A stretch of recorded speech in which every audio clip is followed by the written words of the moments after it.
HelloAllie. I'm Greg Robinson, the Executive Director and Curator at Bainbridge Island Museum of Art. We're all really thrilled to give you this tour today. Come on in. We are now at the reception desk where we greet about 80,000 visitors a year, and I'd like to introduce you to Robin. And Robin, if you'd greet Allie. This is one of our 55 volunteer docents that work 7 days a week year-round to greet our visitors. And we have visitors, of course, local residents and through international tourists. And what we do here is we feature art of what we call our region and time. We are focused on the art and craft of the Puget Sound region. Most of the artists are living locally and they're working, and we have the ability for all of our visitors to meet artists that are actually featured in the building. And we have a lot of fun with it. So what I'd like to do is to give you a spin through our 20,000 square foot facility on 2 floors. Before we get too far into the building, I'd like to point out a very popular piece of art. This has almost become our mascot for the last couple of rotations. This is a piece by Raquel Stanek. She's a local mosaic artist now working in larger scale sculpture.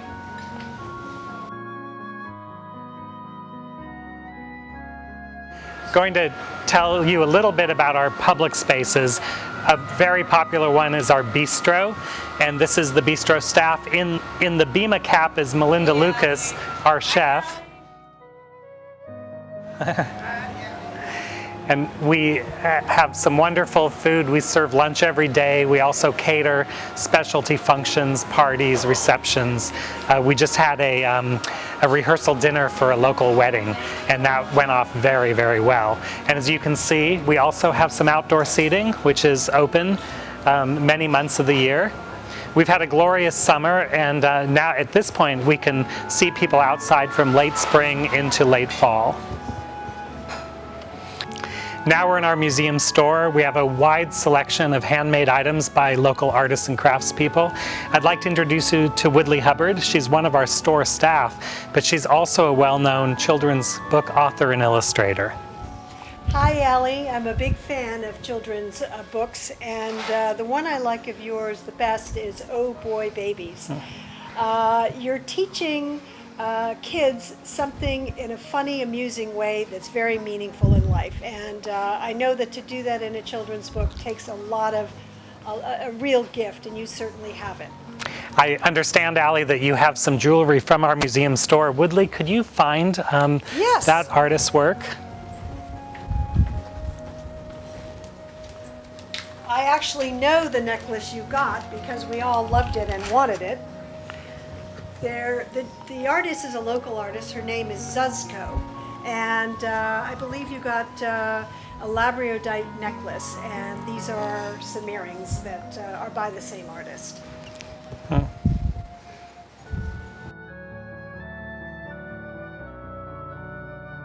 Hi Allie, Max Grover here. I'm sure glad that you're going to get a chance to see this beautiful museum. I'm going to show you the Mesa Gallery today, and 1 year ago I had my show in this room here, and it was a very, very, very nice area to have my paintings and my collections. Right now, my friend Pierre Morgan, who is a children's book illustrator, is having her show here, and she has a huge, huge collection of her work illustrations for many of her books, and she's somebody that I got to know when I first came to Port Townsend 20-some years ago. She was also living in Port Townsend, and we got to know each other a little bit. She had done a logo for my favorite ice cream store in Port Townsend, and then I finally figured out who she was, so she became a hero of one of my heroines in Port Townsend, and then we had all these other connections of Pierre being friends of Cynthia's niece's, it was Cynthia's niece's husband, Seth.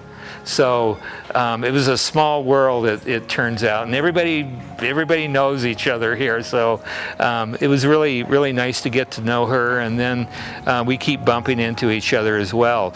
But this room is just was so special, and it was so wonderful to have my work here. And Richard Jesse Watson, another Port Townsend illustrator, had his show here at the initial opening, and it's been kind of designated as an area that a lot of illustrators and Port Townsend people actually have got to show their work in. So it shows really well.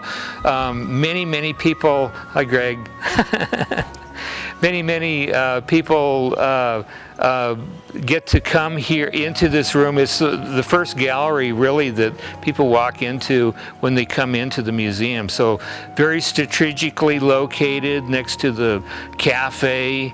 Nice bathrooms right here too. The gift shop just right around the corner. So a very nice first appearance of the museum, and it makes a nice presentation too. So I hope you enjoy your little Derek Jeter drawing that I just did for you. Pierre Morgan was very nice enough to leave us crayons and paper to draw with this afternoon, so I wasn't expecting to get to actually do a little drawing for you, so I had a lot of fun doing that. And you know, I got my mixed feelings about the Yankees, but I do like Derek Jeter an awful lot, Allie, so he's a great guy, so I know that he would he called me this morning and said, make sure you say hi to Allie for me. I'm Matthew Coates. I had the pleasure of being the architect for this art museum. And when I first talked with Cynthia some years ago, she shared with me her vision about the museum, and I was really inspired, to be honest. And one of the first things she said to me was that she envisioned this building being a library for art. And I thought, you know, what a great concept for our community to have as an asset. And I was thrilled, of course, to be involved. And here I am, proud to be standing in the building today, nearly 2 years after it was completed. One of the things that's really unique about this building is that it is very open, and that's very intentional based on Cynthia's desire that people have free access, not just that the museum is free, but that people are allowed to come and go visually as well. I mean, I'm standing right next to a large open window that I can see outside, and people from the outside can see in. And something like that is very unique in an art museum. You know, typically when we look at art museums these days, if you really think about it, they're simply enclosed black boxes that people use lights to shine on the artwork. And that's done primarily because artwork can be damaged actually by the light. But with a museum like this on a prominent corner, I just didn't think that we could get away with that. And Cynthia and Frank and the whole team totally agreed with me. So as we set out to design the building, we knew that we had to have a museum that was open and inviting to all passersby. And so that's one of the reasons you see a lot of glass in this building, particularly on the curved facade that has the louvers. That was also done very intentionally to control and modulate the daylight. So as the sun moves through the sky during the day, those louvers will actually close down if it's a bright day to reflect the daylight away from the building. But yet on a typical Seattle day, when it's a little more cloudy, which is again almost every day, especially in the winter, those louvers can be open and actually let that diffuse light into the museum, and that diffuse light is one of the best ways to actually view artwork. And so it's, in a way, it's a very unique building for some of these features. One of the other things that makes this project really unique was actually the design process that we went through. Instead of just coming up with one design and saying, hey everybody, here's the design, we actually opened up the process to the whole community. So my team, working with the folks behind the museum, came up with actually 12 completely different ideas, and we presented those ideas to the community, asking for their input. And what we found out was that, surprisingly, almost everybody really liked the option that had the curve. And I was surprised by that, to be honest, because at first I would have guessed, no, this community, there's no curved buildings in this community, but people really liked it. So this is the building we ended up with. And I think, you know, for a building as important to the community as this art museum to become an institution, to have that kind of community involvement and feedback is really important, because now people can really consider this their museum. And that's been a fantastic part. That's been a fantastic process to be a part of. Artwork is actually pretty fragile and requires that the humidity and temperature remain pretty much constant all the time. It's the fluctuations of temperature and humidity that can actually damage artwork. And because of that, museums need to have really good mechanical systems, very robust mechanical systems. That's why it's really hard to build a very energy efficient art museum. This building, however, is rated LEED Gold, which is a pretty high standard of environmental energy efficiency. And we did that by not just having thoughtfully designed systems with lighting and controls of lighting, but also we have 14 geothermal wells that are actually in the back behind the building. And what those do is they actually use the Earth's latent heat to heat and cool the building, saving nearly 25 to 30% over what a normal building's energy use would be. So for all these reasons, this is a building to be truly proud of. The LEED Gold status will mean that this building is the first LEED Gold art museum in the state of Washington. Hi, Allie, it's Mr. Frank. I'm here in the bistro at the Bainbridge Island Museum of Art having some chocolate pudding. It's really good, courtesy of Melinda Lucas, who you see back there. She's a person you've heard of but never met. The bistro is open daily, and they serve lunch and they serve breakfast, and the food is absolutely fabulous, including this wonderful chocolate pudding. I can't resist, sorry. But really, what I want you to see is this auditorium. It's a dream come true. It's where we show our film series, and it's, well, like I said, it's like a dream come true to have this auditorium. There's always a film going on here in the auditorium on the big screen, because when the patrons come in and they want to rest their bones or something, we like to show them something that has to do with the museum. You may be able to hear in the background the soundtrack from that.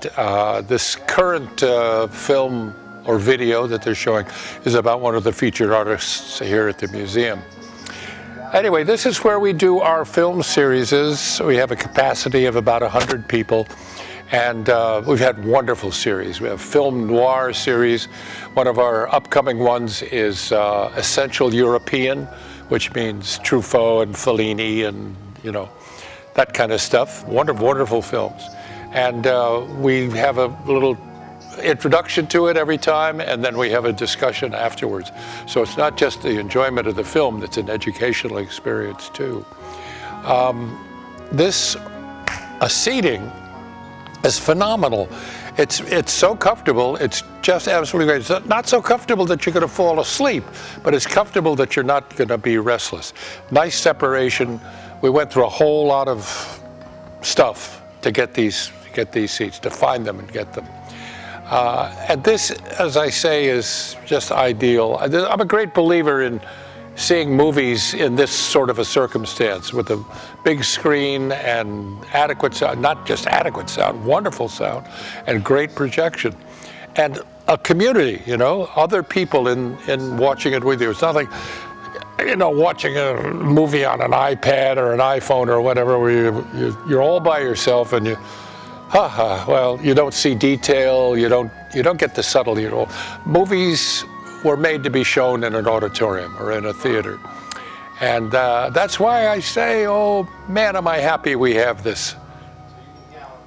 Now we're going to go up to the second floor galleries, and we'll go up through the grand staircase. This is one of the most popular routes through the art museum, designed by our architect Matthew Coates.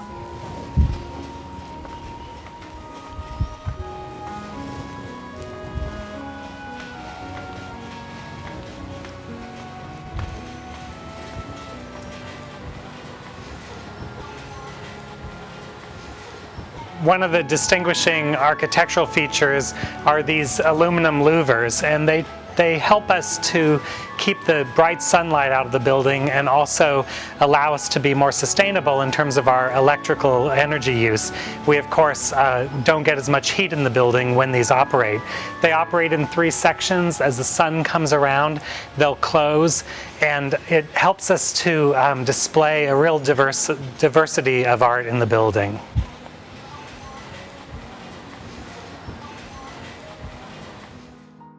We're now standing on the 2nd floor in the Beacon Gallery, and this particular gallery was named in honor of Cynthia Lovelace Sears. She didn't love that idea, but we really insisted that her name be somewhere here in the building permanently. So one of the things we're able to do in terms of the diversity of installations is this is a 2-story bronze twirling swarm of jellyfish. And this is by an artist, David Eisenhower. He's from Port Hadlock, Washington, about an hour north of Bainbridge Island. He's concerned about environmental issues like global warming and has done a piece that draws attention to the proliferation of jellyfish throughout the entire world. And if you look very closely at his work, you'll see the imprint from his point of view of humankind on what's happening in our oceans. There are baby doll faces and human fingers, and then there's also this twirling mechanism that we had fabricated with these motors that turn, and this speaks to kind of the puppetry of mankind from the artist's point of view of what's happening with our environment. We're now in the Rachel Pfefferman Gallery on the 2nd floor. This is our largest gallery. We're able to do major shows like an artist retrospective or group shows. When we opened BIMA in summer of 2013, we actually had a show that had 56 works of art by artists from throughout the Puget Sound region. This particular exhibition is by Horst Gottschalk. He's an artist who was born in Germany. He was in the Hitler Youth and in the German Army during World War II. He eventually moved to the United States, married twice, ended up with his second wife on Bainbridge Island years later. And we have about 50 of his works here in the gallery. We've organized them into different series, as you can see as we walk around. For example, one of the series here has to do with objects in the landscape. You'll see these landscape paintings, and there will be maybe one solo figure or a vehicle. One of our docents, when we were hanging the show, pointed out that almost all of these seem to have a speck of red in them. So, for example, you'll see this lone truck on the highway in this particular landscape painting. This particular gallery is very flexible. We've organized it in different bays. Matthew Coates spoke a little bit about the design. We were able to have fabricated these movable walls. They're 8 feet tall and either 6 or 8 feet wide, and we have 12 of them, and we're able to reconfigure this room in many different ways, and it makes it really fun. Also, the lighting in here can be quite variable, so we can do some very dramatic installations also. Because this is a painting show with about 50 different paintings, we've lit it more as a flooded room than a really dramatically spotted installation. This is one of the 12 movable walls that we have that allow us to reconfigure the room in a lot of different ways. We've had exhibitions here where it's a completely open space, and then we've also created different rooms or vignettes. And the lighting really helps, being as variable as it is, because we can enhance that sense of different spaces also. Wanted to point out a couple of the paintings by Horst Gottschalk. What's interesting is in his later years, he started to do work that I believe reflected different movements in art, like Dadaism, Surrealism. He was inspired, as he speaks about, by artists such as Escher, Dali, and you'll see references, I think, to those kinds of movements in art in his work. This is a really fun view of the art museum from the 2nd floor, because outside you see the roof garden, and then down below you see Robin, our docent, again at the front desk. This is a large window panel, and it's really fun during parties and receptions because people can stand up here and watch the party going on down below. Allie, you're looking at the work of Heikki Seppä. He was originally from Finland. and like Horst Gottschalk, ended up after his retirement on Bainbridge Island. We have received 30 pieces from his estate by his widow, Lori A. Lyle, who's also a well-known jewelry artist. Hecky's known for his functional objects in silver and metalsmithing, his jewelry, and various conceptual small-scale sculptures also. We consider this to be a great gift to us as we work to better understand and feature art and craft. This particular piece is designed as a wedding crown, and a sister piece, so to speak, is in the Smithsonian collection in Washington, D.C. And then you'll also see other examples of his functional jewelry work.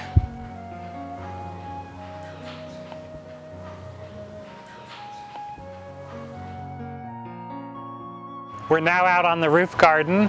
This is designed by and named for George and David Lewis. David Lewis, of course, is one of our founding board members, and the two of them are internationally known as Little and Lewis in the garden and design world. And we just happen to be with visitors Sean and Zelda, who are here today enjoying the roof garden.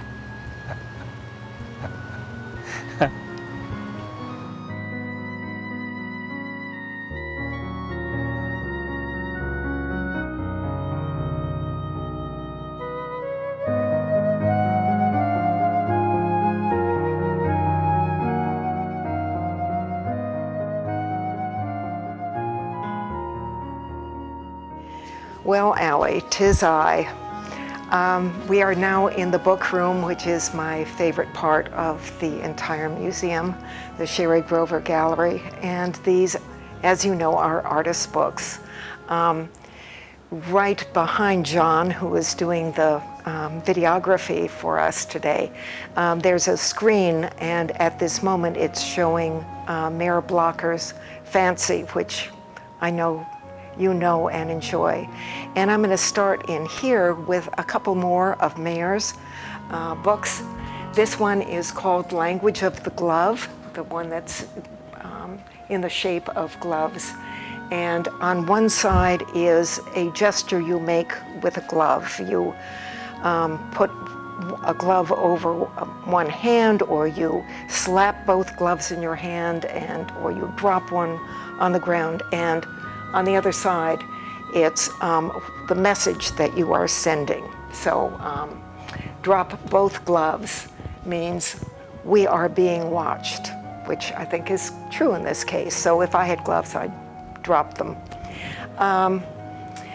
This I'll get to Mayer's other book in a minute, but this one I thought you would enjoy. This is called American Breeding Standards.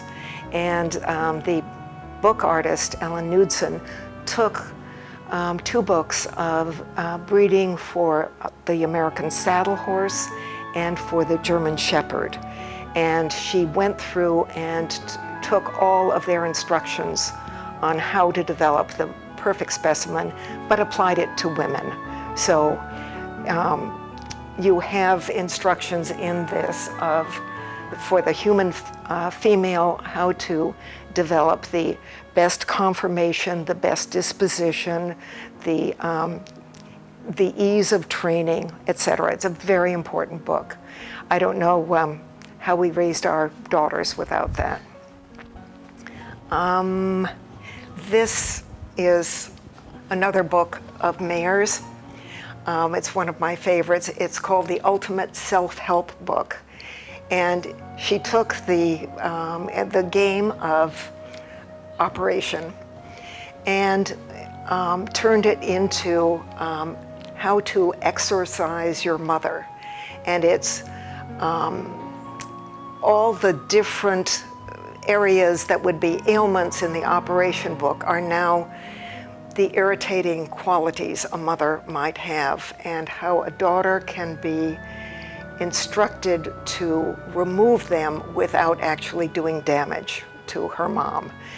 Mayer said that her mother is not fond of this book, but she has possible exorcism focal points. Feel free to use your own. And these are the statements of the mother. Your clock is ticking. Oh, my heart. Something about your wedding. If the shoe fits. Anyway, and each one has a token that you can remove with little tweezers and try not to light up the mom's nose. Along this wall, we have everything from Apparitions Among Us, which is by a professor at the University of Washington who became interested in appearances of the Virgin Mary during her lifetime.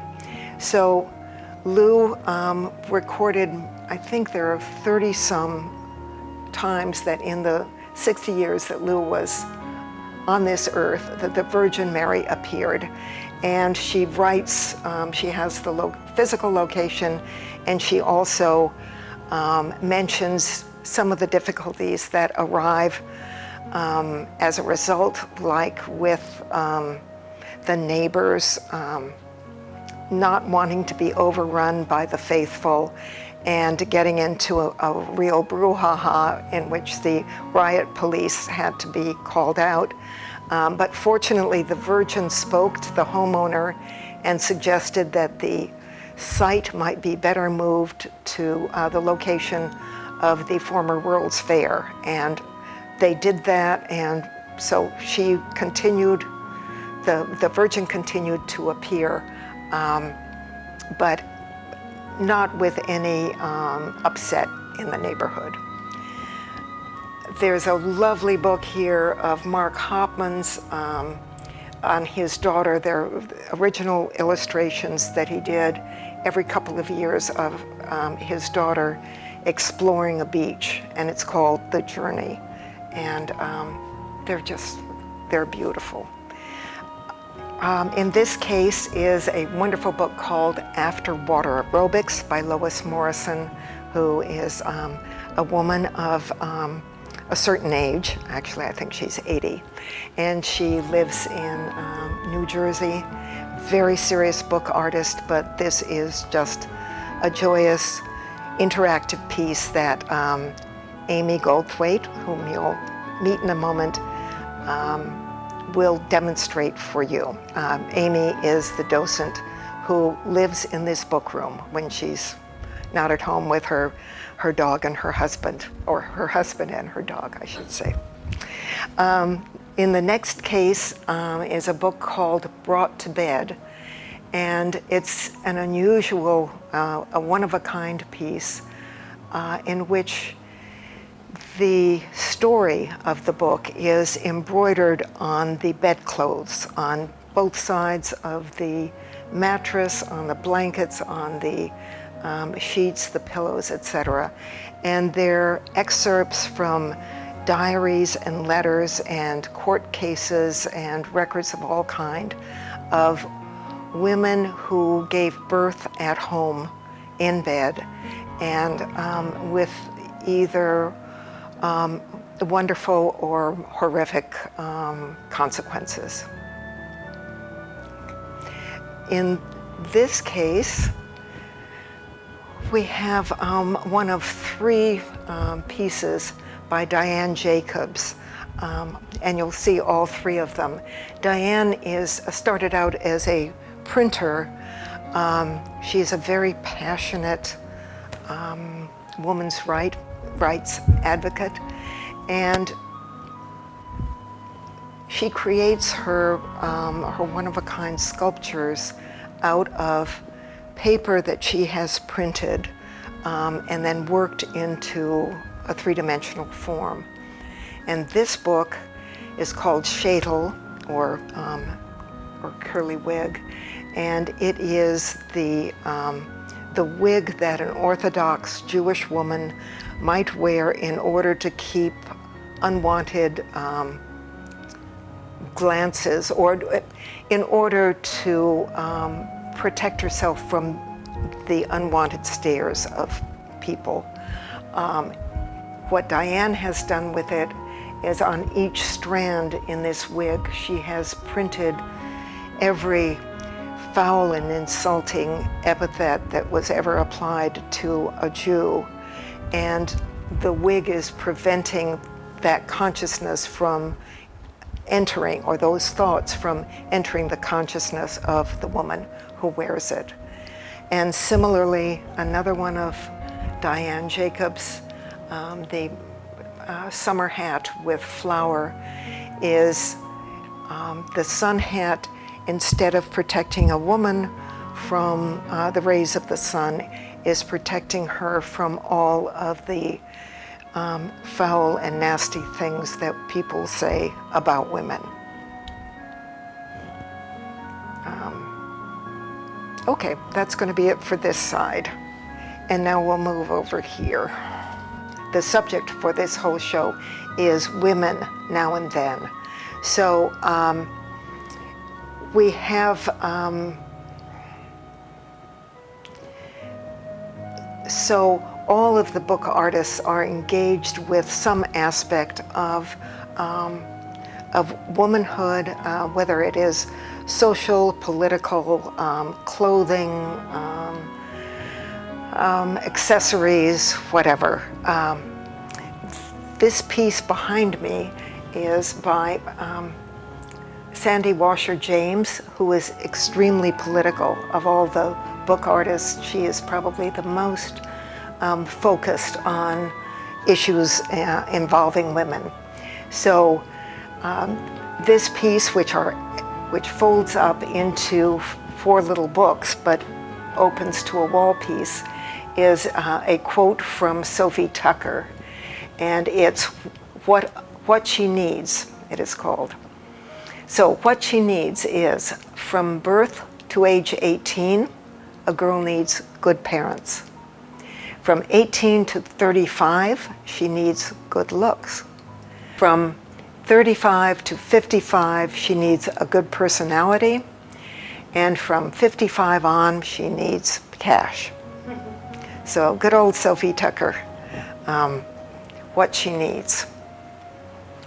And Sandy Washer James has done, in the next cases, we won't be opening them all, but she does a lot of books relating to the messages we are taught as children, as girl children, and by careful ignoring of those messages, what we can actually accomplish.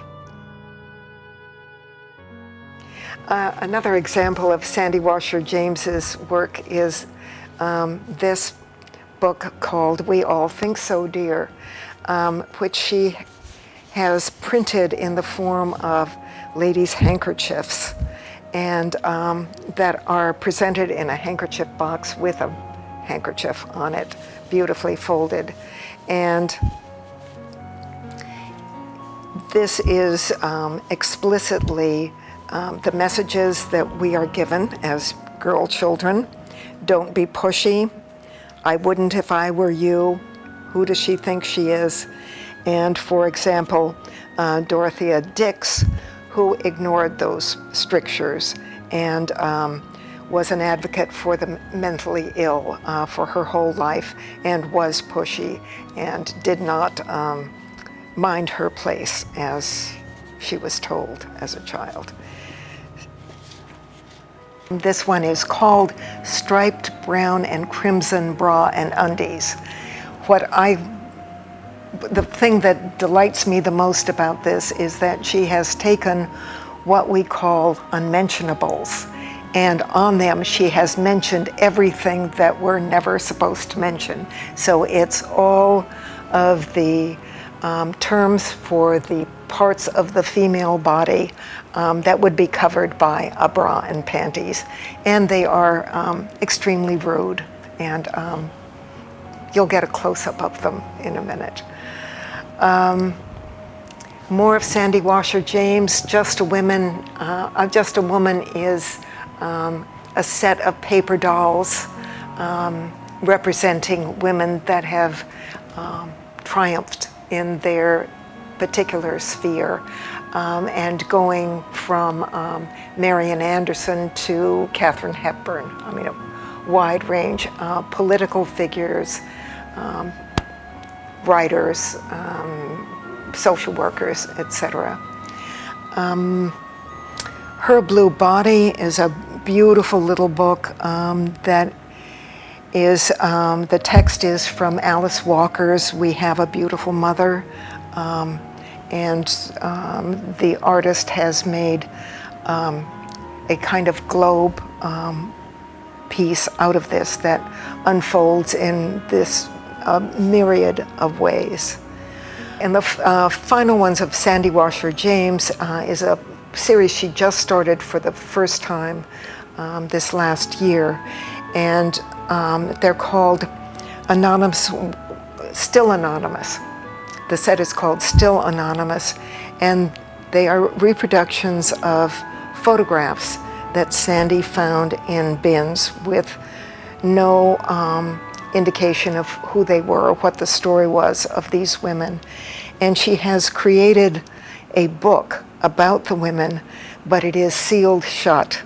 And her speculation on what the story that might be inside the pages, if we could open it, she writes on the foredge, as if it were a foredge painting, and she writes about 3 sentences, and it stops in the middle of a sentence, and we will never know the rest of this story. And in this collection, the 3 books we have are Viola, the baby, Cornelia, the young woman, and Beulah, the older woman. And the sort of catchphrase that was written on the back, I know for Beulah, was, "She was not always this angry." And I thought that's a very provocative statement about a woman. That's our tour today. I'm so glad you got to see the book room. And I want to introduce Amy. Come over, please. This is Amy Goldthwaite, who is our docent, and I thought you would like to see another Amy. Ellie's oldest daughter is Amy. Okay, sweetie, that's it for our tour. I wish you could be here in person, but I'm so glad you're getting to see the museum, and I can think of you being here and being greeted by all the people who know so much about you. Love you to pieces. Bye.